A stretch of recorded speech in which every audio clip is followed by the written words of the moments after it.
Oye, ¿cómo era tu papá contigo? ¿Era duro? Mi papá era un ser profundamente amoroso, profundamente amoroso. Mi papá lo amé toda mi vida y siempre lo voy a amar toda mi vida, pero era muy duro. Era una época donde a los niños se nos castigaba. Se nos castigaba y se nos castigaba duro. No sé si has oído hablar, no era del chanclazo, acá como en el DF, que la mamá avienta la chancla. No, ahí eran cinturonazos, ahí eran golpes. O sea, yo era un niño muy inquieto, muy travieso. Cada vez que sucedía algo, mi papá me golpeaba. Y eso nunca me gustó de él. Nunca, nunca, siempre tuve un enorme rechazo. Nunca me sentí un niño maltratado, pero no me gustaban los golpes. Yo a golpes no entiendo, y mucho menos a gritos. Yo me bloqueo. A mí la gente me grita y inmediatamente hay una reacción que surge como, ni siquiera es espontánea, es inmediata, ¿no? Y ese rigor que tenía mi padre, y sobre todo era en relación con el estudio y en relación con cuestiones para las que yo no estaba capacitado, o que mi intelecto no me daba, o que mi razón no me daban, y fundamentalmente era la cuestión con las matemáticas. Y mi papá,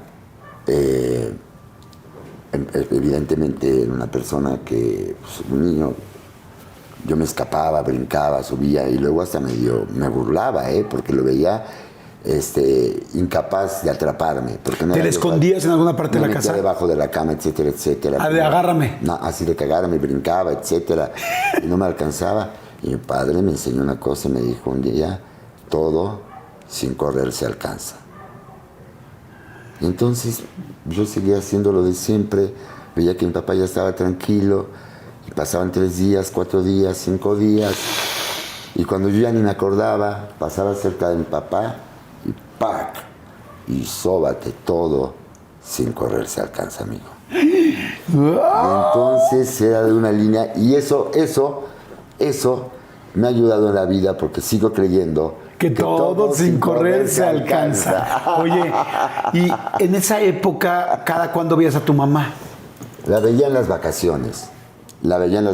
Había me imagino que un desacuerdo tan grande que no se querían ver, no querían tener contacto entre ellos, pero sabía, mi mamá siempre estaba muy al pendiente de lo que pasaba con nosotros y quería estar cerca de nosotros. Sabía que las vacaciones era una buena oportunidad para estar cerca, ¿no? ¿Llegabas tú a la casa de tu mamá? Mi mamá viajaba a la ciudad de Puebla. Y ahí se veían. Y ahí nos veíamos. Y la pasábamos muy bien, y yo siempre la veía con enorme cariño. ¿Sin resentimiento? Nunca, y lo digo abiertamente, sin resentimiento, porque te digo que mi abuela, algo que hizo muy bien mi padre es que nunca jamás en la vida me habló mal de mi madre.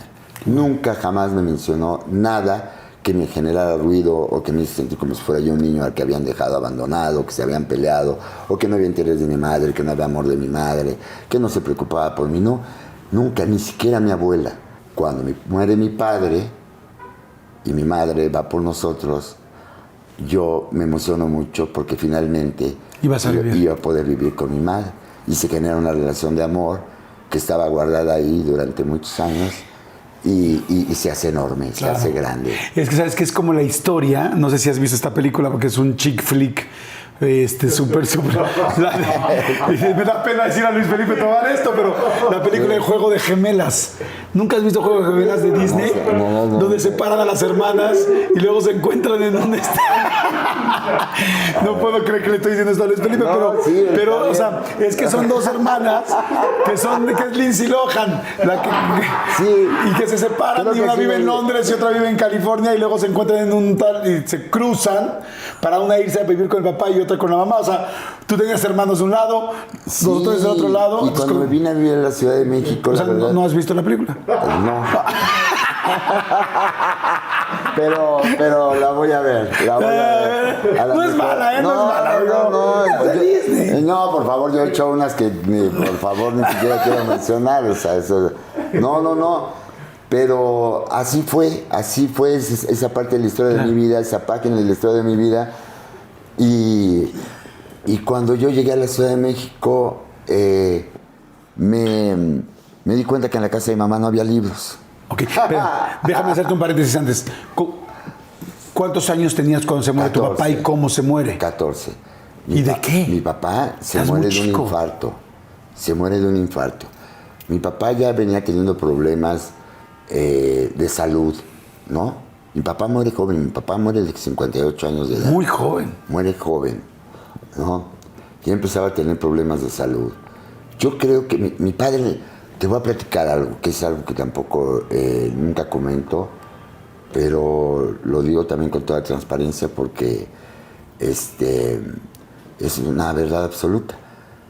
Nunca vi a mi padre con otra mujer.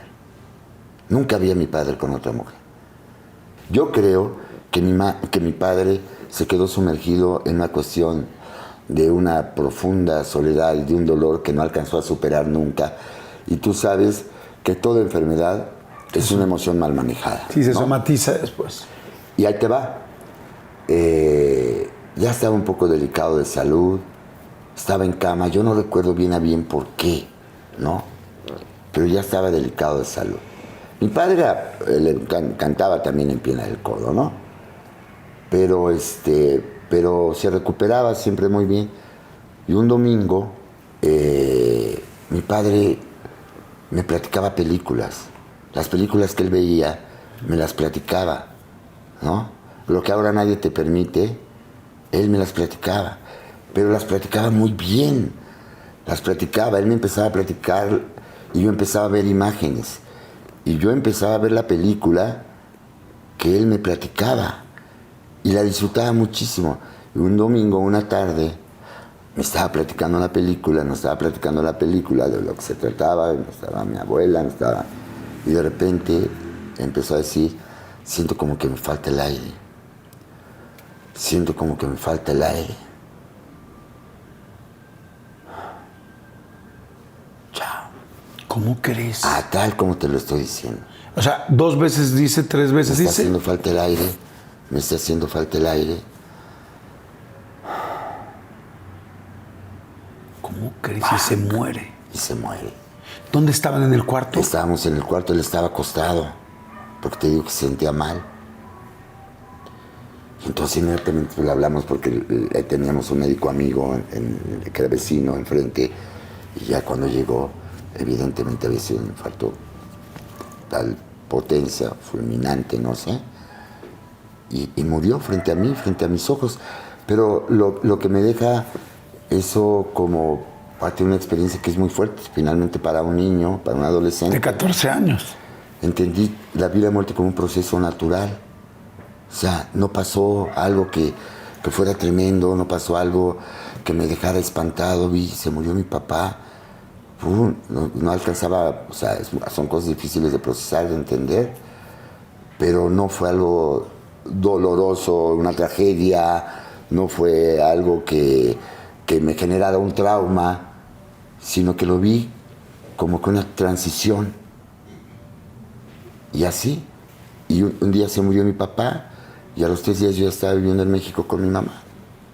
Que eso te emocionaba, me imagino. Me emocionaba mucho, claro, porque tenía muchas ganas. Yo sabía que llegando a la Ciudad de México podía darle rienda a la enorme ya vocación que yo, sin saber lo que se llamaba vocación, ya sentía por el mundo de la actuación. Oye, dime una cosa, ¿no sentías después de los 3 días y toda la emoción y toda esa parte excitable en un principio, no empezaste a extrañar a tu papá, a extrañar esas historias? Lo sigo extrañando hasta el día de hoy. No, claro. Lo sigo extrañando hasta el día de hoy. Quiero decirte algo. Si algo me generaba, ahora ya no, porque pues, ya lo veo de otra manera, ¿no? Soy más grande que cuando mi papá murió, para empezar. Imagínate nada más. Me hubiera encantado que mi papá me hubiera visto actuar. Me hubiera encantado que mi papá me hubiera visto en un escenario. Me hubiera fascinado que mi papá me hubiera visto en una pantalla. Mira, te lo digo y se me enchina la piel, ¿no? Nunca me vio actuar. Pero si yo iba a la doctrina, ¿no? O sea, al catecismo, los 5 días de la semana, mi papá me regalaba un boleto para ir a la matiné. Wow. El sábado y el domingo. Y pasaban 3 películas. Y entonces yo, pero con una religiosidad, tal como la palabra, iba al catecismo, pero sin faltar un solo día, porque no quería perderme la oportunidad de poder ir al cine. Y el cine empezó a generar en mí una atracción tan fuerte pero tan fuerte, que me di cuenta que era algo que me provocaba una fascinación, la misma fascinación que me sigue provocando ahora, a excepción de Guerra de Gemelas.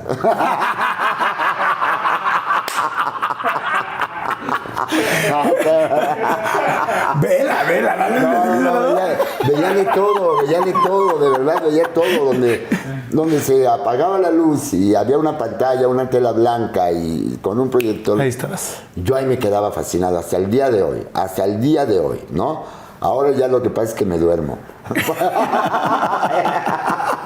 Sí, es que ya... Pero me quedaba concentradísimo y veía lo que pasaba.